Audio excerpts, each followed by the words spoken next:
Si vous avez un peu peur face à la vue du sang, vous n'êtes pas toute seule. La bonne nouvelle, c'est que la plupart des saignements sont moins graves qu'ils ne paraissent. En faisant quelques gestes simples, vous pouvez habituellement vous en occuper.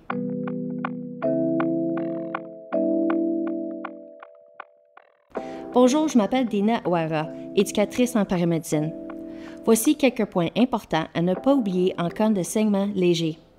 Premièrement, prenez le temps de respirer.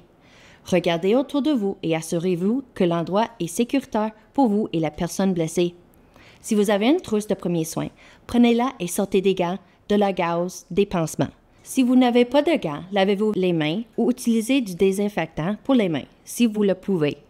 Maintenant, prenez quelque chose qui est propre, comme un mouchoir, une débarbouillette ou de la gauze et mettez-le directement sur la plaie.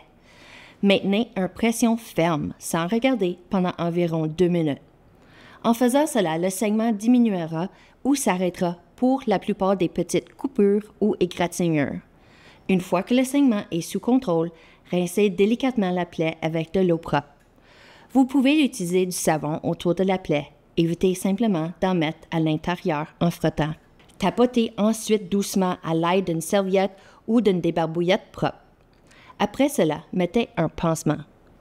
De la gauze et du ruban adhésif sont excellents, mais une débarbouillette propre et du ruban adhésif médical feront l'affaire.